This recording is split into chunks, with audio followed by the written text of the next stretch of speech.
की हार्दिक शुभकामना। जैसे कि आप जानते हैं कि भाजपा किसान मोर्चा का राष्ट्रीय अधिवेशन 23-24 फरवरी को गोरखपुर में आयोजित किया जाएगा। उसी संदर्भ में माननीय अध्यक्ष जी आपको संबोधित करेंगे। माननीय अध्यक्ष जी।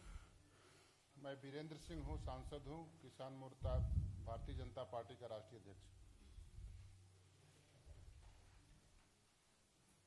तो जी कहाँ, अगर आप आए नहीं वहां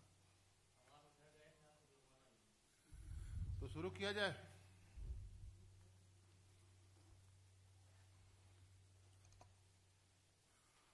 भारतीय जनता पार्टी किसान मोर्चा का राष्ट्रीय अधिवेशन 23 और 24 फरवरी 2019 को उत्तर प्रदेश के गोरखपुर में होगा।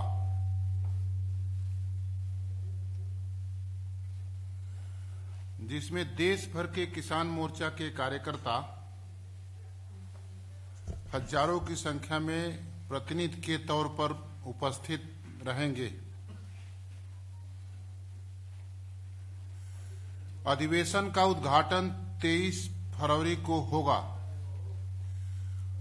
24 फरवरी को खुला अधिवेशन किसान मोर्चा का होगा, जिसका समापन माननीय प्रधानमंत्री नरेंद्र भाई मोदी करेंगे।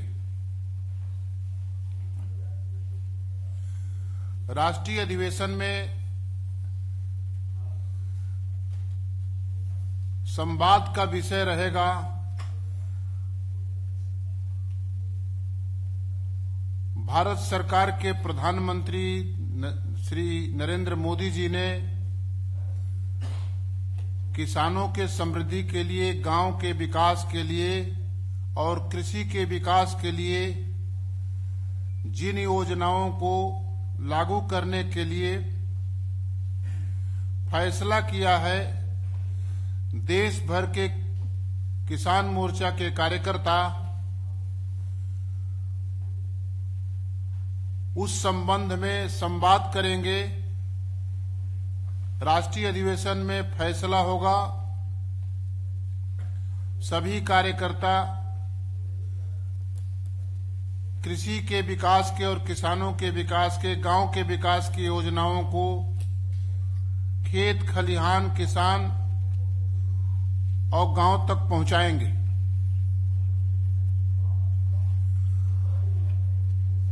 आजादी के बाद ये पहली, अब ठीक हो गया।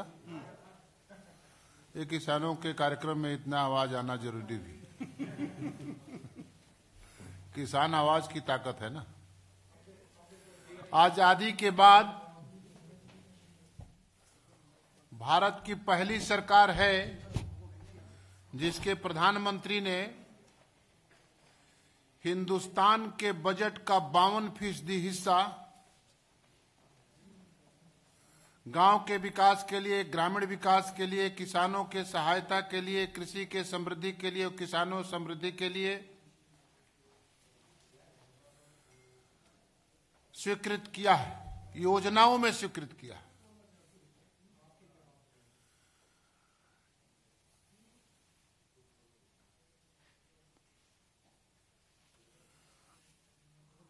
आजादी के बाद ये पहली सरकार है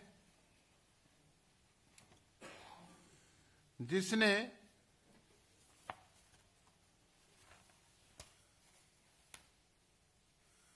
किसानों के समृद्धि के लिए गोबर के खाद पर सब्सिडी देने का फैसला किया है।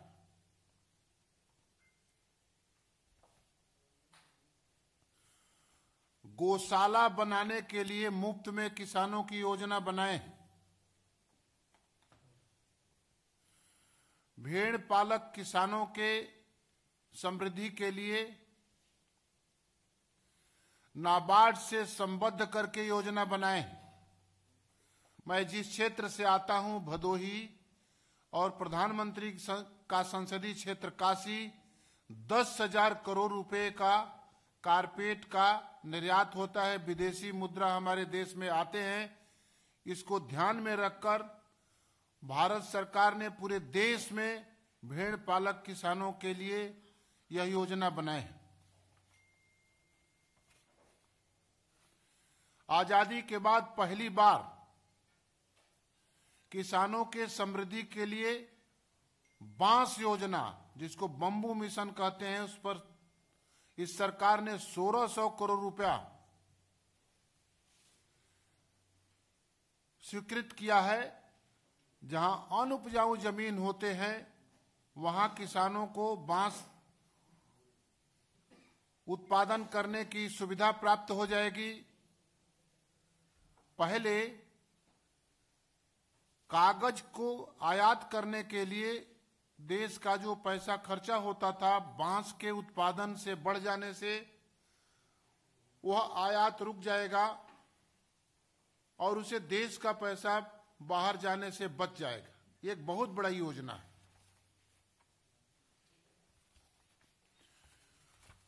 पराली और गन्ना के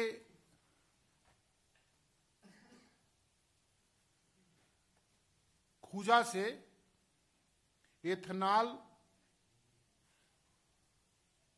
और बायोफ्यूल डीजल बनाने की सरकार ने अपनी योजना को स्वीकृत करके किसानों को समृद्धि के लिए एक बड़ा फैसला किया है।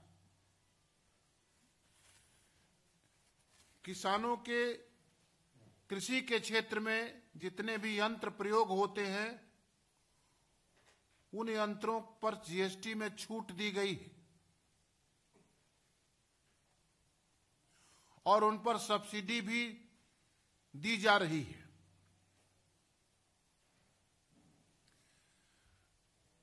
आजादी के बाद पहली ये सरकार है जिसने 5 जगह देश में कृषि अनुसंधान समन्वय केंद्र खोले हैं।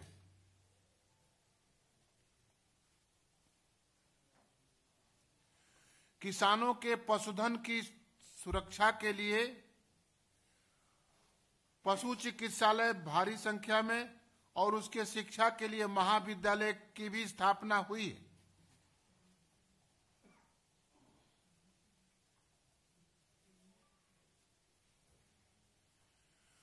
मनरेगा जैसी बड़ी योजना को खेती से जोड़ने का फैसला हुआ है, जिससे खेती की लागत कम हो जाएंगे और लोगों को रोजगार भी पर्याप्त मात्रा में उपलब्ध होगा।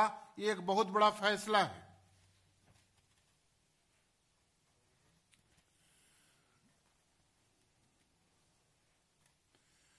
सिंचाई के लिए, बिजली से सिंचाई के लिए सामान्य तौर पर आम लोगों के लिए एक अलग बिजली लाइन होगी और सिंचाई के लिए दीनदयाल ग्राम ज्योति योजना लागू करके सिंचाई के लिए अलग बिजली लाइन होगी और उसका काम भी शुरू हो गया है और मेरे समझ से पूरे देश में ये काम आगे बढ़ रहा है और बहुत जल्दी पूरे देश में पूरा भी हो जाएगा।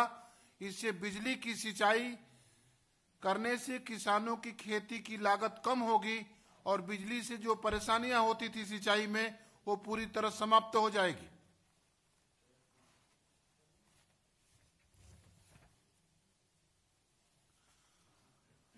इस प्रकार भारत की सरकार और उसके प्रधानमंत्री ने जो फैसला किया है किसानों के समृद्धि के लिए, कृषि के समृद्धि के लिए, गांव के समृद्धि के लिए और ग्रामीण विकास के लिए, वो आजादी के बाद ऐतिहासिक फैसला है।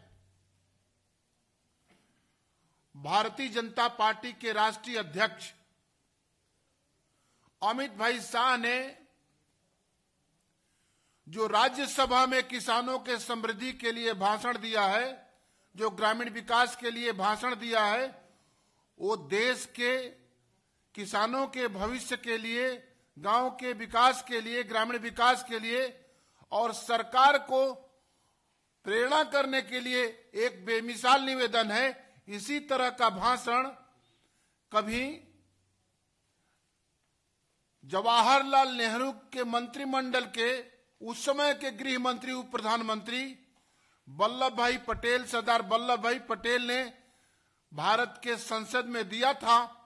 पूरी तरह अमित शाह का भाषण और सरदार वल्लभ भाई पटेल का भाषण एकरूपता के साथ एक मिसाल पैदा करता है। और उसी से प्रेरणा लेकर भारतीय जनता पार्टी किसान मोर्चा किसान संवाद के माध्यम से और इसी कृषि सम्मेलन के माध्यम से इन योजनाओं को भारत के किसानों के गांव-गांव तक, खेत खलिहानों तक पहुंचाने का प्रयास किया है। राष्ट्रीय अधिवेशन में सभी हजारों प्रमुख कार्यकर्ता किसान मोर्चा के उन योजनाओं को किसान के खेत खलिहान, उनके मकान तक पहुंचाने की कोशिश करेंगे और प्रधानमंत्री का संदेश लेकर जाएंगे। आने वाले दिनों में, निकट भविष्य में,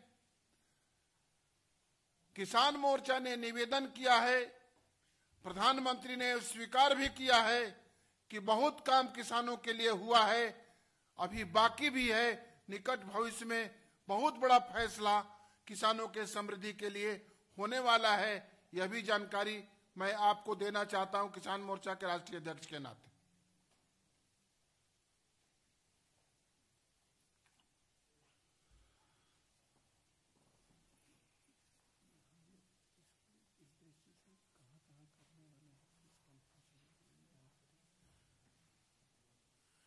तेईस फरवरी को अधिवेशन का उद्घाटन होगा।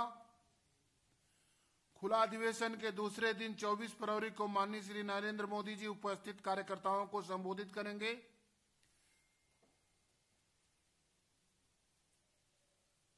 और 28 जनवरी को एक साथ 5 राज्यों में प्रेस वार्ता का आयोजन होगा। मुंबई, बेंगलोर, कलकत्ता, गुवाहाटी और चंडीगढ़ में प्रेस वार्ता का आयोजन किया जाएगा। इसके बाद 14 फरवरी को देश के हर प्रदेश मुख्यालय और प्रत्येक जिला मुख्यालय में हम एक साथ प्रेस वार्ता करेंगे। किसान मोर्चा द्वारा लगातार सरकार से आग्रह किया गया है, निवेदन किया गया है, किसानों को और योजनाओं का लाभ दिया जाए, जिसका परिणाम आने वाले बजट में अवश्य ही दिखेगा।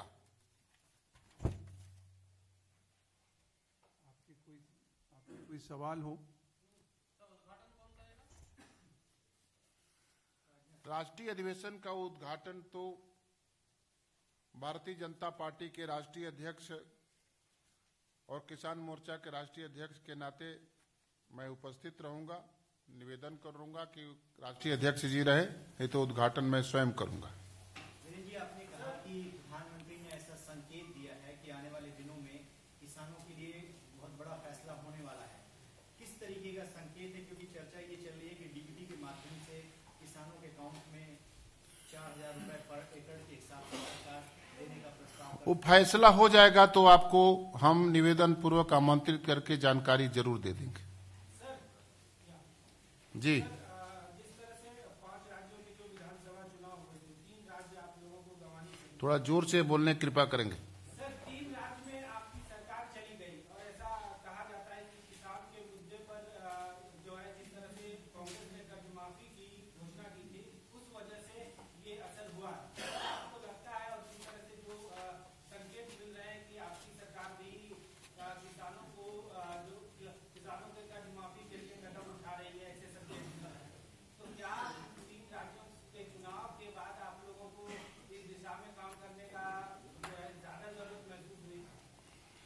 एक तो ये जान लीजिए कि किसान मोर्चा भारतीय जनता पार्टी के राष्ट्रीय अधिवेशन पार्टी के ये कार्यक्रम का हिस्सा है। 3 राज्यों में चुनाव हुए हैं, उसका परिणाम आया है। हम पराजय को स्वीकार करते हैं, लेकिन यह बात भी आपको हम बताना चाहते हैं कि हम पराजित हुए हैं, परास्त नहीं हुए। जहां तक किसानों के समस्या का सवाल है, किसानों की समस्या एक दिन में नहीं पैदा हुई, और मैं ये कह सकता हूं कि एक दिन में इसका समाधान भी नहीं होना है। लेकिन बहुत प्रामाणिकता के साथ, दावा के साथ मैं कह सकता हूं कि जो किसानों की समस्या के समाधान के लिए किसानों की समस्या के समाधान के लिए आजादी के बाद भारत की सरकार, हमारे प्रदेश की सरकारों ने जो काम किया है, आप रिकॉर्ड उठाकर देख सकते हैं। इसके पहले किसी सरकार ने इस तरह का काम नहीं किया है। 1952 में जवाहरलाल नेहरू प्रधानमंत्री थे और मनमोहन सिंह नरेंद्र मोदी के पहले प्रधानमंत्री थे। किसान के बारे में, किसान के समस्याओं के समाधान के लिए, किसानों के समृद्धि के लिए सरकार की प्रामाणिकता है कि वह सरकार योजनाओं में कितना बजट देते हैं, तो सरकार की मनसा मालूम हो जाते हैं। मैं किसान होने के नाते कह सकता हूं कि सरकार ने कृषि के, गांव के विकास के लिए, किसानों के समृद्धि के लिए जितना बजट दिया है और योजनाओं में दिया है, उसके पहले किसी सरकार ने इतना बजट योजनाओं में नहीं दिया था। इसलिए मैं इस बात को कह सकता हूं कि हमारी सरकार किसानों के लिए और उसके समृद्धि के लिए जो बड़ा कदम उठाया है, वो आजादी के बाद पहला ऐतिहासिक कदम है। जी,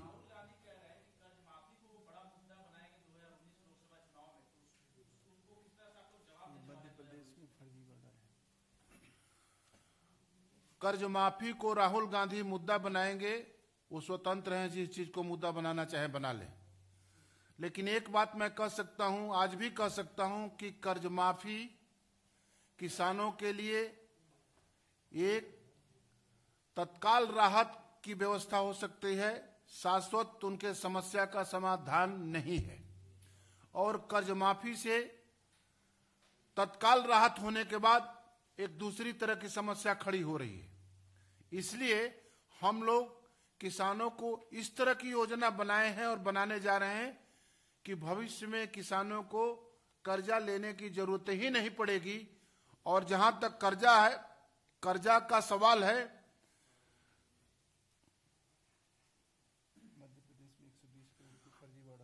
आज के समाचार पत्रों में हमारे ये सहयोगी बता रहे हैं कि कर्ज माफी का जो भुगतान हुआ है, कई फर्जी 100 किसी सब, ये आज जागरण में छपा है, 120 करोड़ का फर्जीवाड़ा हुआ है किसान कर्ज के नाम पर मध्य प्रदेश में। तो जो आप उनका सवाल था, ये ठीक है। इस तरह की परिस्थितियां कर्ज माफी के दायरे में आते हैं। जैसे 56,000 करोड़ रुपया पिछली बार मनमोहन सिंह की सरकार ने कर्जा माफी किया था, उसमें किसानों का क्या लाभ हुआ था? उसमें बैंकों का लाभ हुआ था। तो कर्ज माफी जैसे 37,000 करोड़ रुपया उत्तर प्रदेश में हमारी सरकार और उसके मुख्यमंत्री योगी आदित्यनाथ ने कर्ज माफी की है। आप पता कर लीजिए, सरकार के फिजूल खर्ची को रोककर हमारे मुख्यमंत्री योगी आदित्यनाथ ने किसानों का कर्ज माफ किया है। वो सरकार की फिजूल खर्ची रोककर। अगर इस तरह की सरकार काम करते हैं तो मेरे समझ से एक समस्या का समाधान हो सकता है। किसानों के समस्या के समाधान के लिए और उनके समृद्धि के लिए जो भारत सरकार ने काम किया है, वह ऐतिहासिक काम किया है। आने वाले दिनों में बहुत बड़ा फैसला होने वाला है। वो हिंदुस्तान के किसानों के आर्थिक अर्थव्यवस्था को और भी समृद्ध बनाएगा। मैं इस बात को भरोसा आपसे दिलाना चाहता हूं। जी, क्या प्रेस कॉन्फ्रेंस जो है 5 जगह जो होना है बेंगलोर, ठीक है, हाँ ये बताना है। आप बता दीजिए।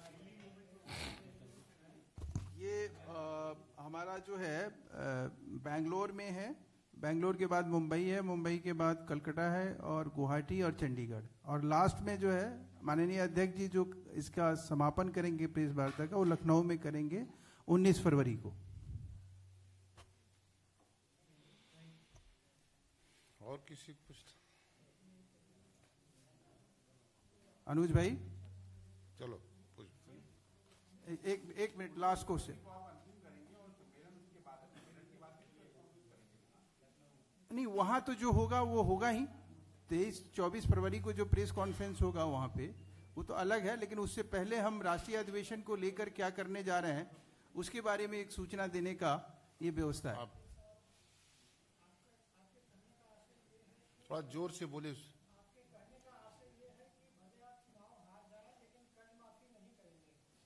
ये कौन कहा है? नहीं, मैंने ये नहीं कहा कि चुनाव हार जाएं कर्ज माफी नहीं करेंगे। आपको सुनाई दिया होगा तो मुझे जान, मैंने ये नहीं कहा है।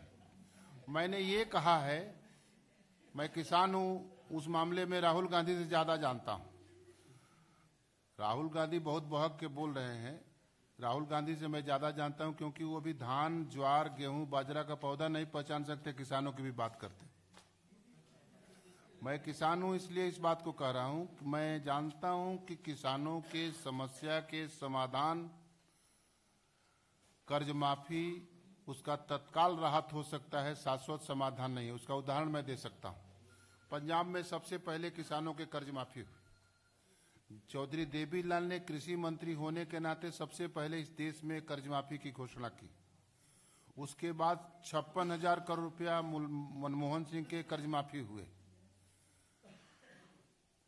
सरकार ने किसानों के समृद्धि के लिए नीतियां नहीं बनाई। आज मैं कह सकता हूं कि कर्ज माफी से उनके समस्याओं का समाधान हुआ। क्या आप लोग सब लोग यहाँ सब लोग बहुत अनुभवी लोग हैं, इसलिए कर्ज माफी हम भी किए हैं, उत्तर प्रदेश में किए हैं। तो हमने सरकार के खर्चे को रोककर, फिजूल खर्ची को रोककर, उस पैसे को इकट्ठा करके हमने कर्ज माफी की। जैसे मैं बताता हूं, आप बताइए, कर्ज माफी होगी, आप सब लोगों के पैसे बैंक में जमा होते हैं। कोई सरकार बनाने के लिए कह दे कि मैं सारा कर्ज माफ कर सकता हूं, तो जब तक सरकार उस बैंक में पैसे नहीं जमा करेंगे, तब तक आम लोगों के पैसे जो बैंक में जमा है, उस पैसे को आपको बहुमत के आधार पर लुटाने की इजाजत दी जा सकती है क्या जनतंत्र में?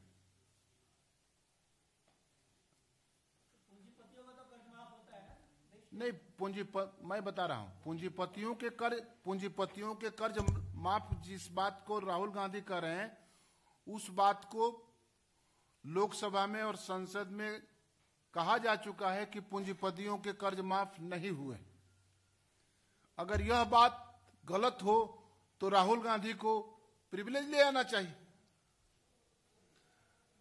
विशेषाधिकार है, संसद को ले आइए, विशेषाधिकार पर चुनौती दे दिए, चैलेंज दीजिए। ऐसा है कि हम किसान हैं, तो राहुल गांधी जो भ्रम फैला रहे हैं, ब्लफ दे रहे हैं लोगों को, तो ये मत जानिए, हिंदुस्तान का किसान कहीं पढ़ने जाता है कि नहीं जाता है, लेकिन खेत खलिहान में सारा समाधान जानता है। जी, सर, 2015 में बांद्रा में जो गृह मंत्री हैं राजनाथ सिंह किसानों से मिलने पहुंचे थे, उस समय उन्होंने कहा था कि कर्ज माफी कोई सोल्यूशन नहीं है। 2017 के विधानसभा चुनाव में आपने उत्तर प्रदेश में कर्ज माफी आपके घोषणा पत्र का सबसे चमकीला वादा था।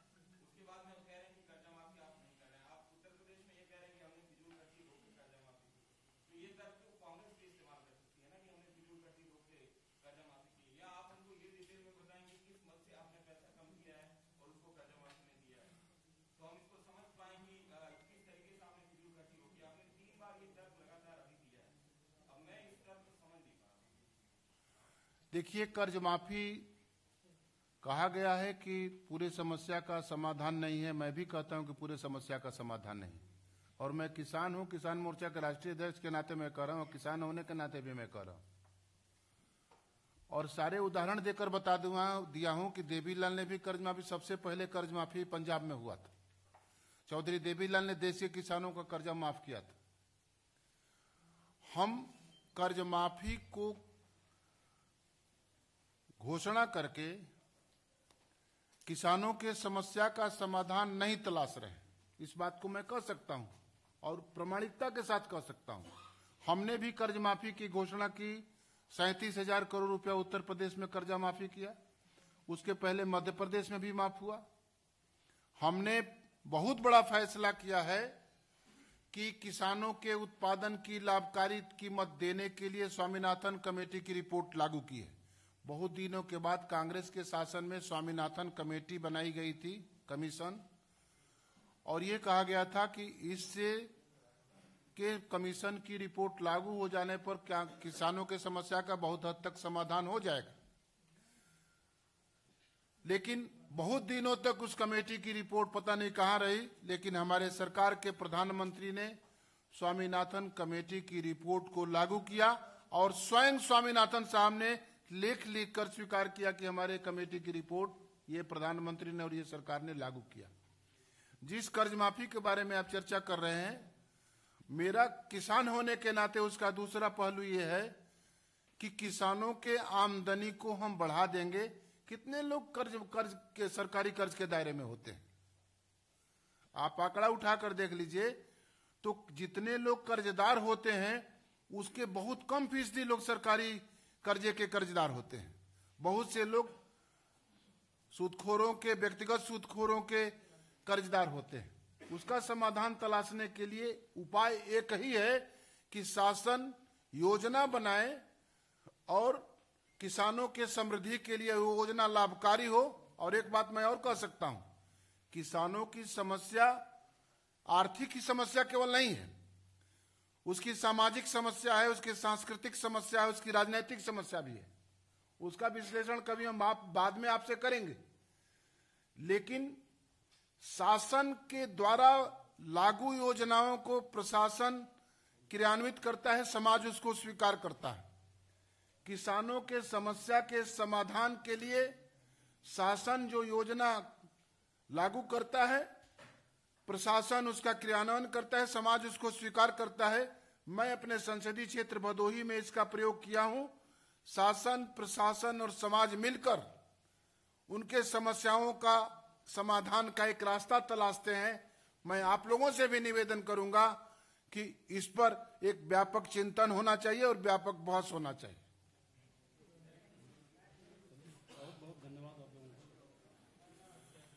और किसी को पूछना है कुछ? बहुत बहुत धन्यवाद, आप लोगों ने इतना समय दिया और मैं आप लोगों को नमस्कार करता हूं। फिर मिलेंगे कभी।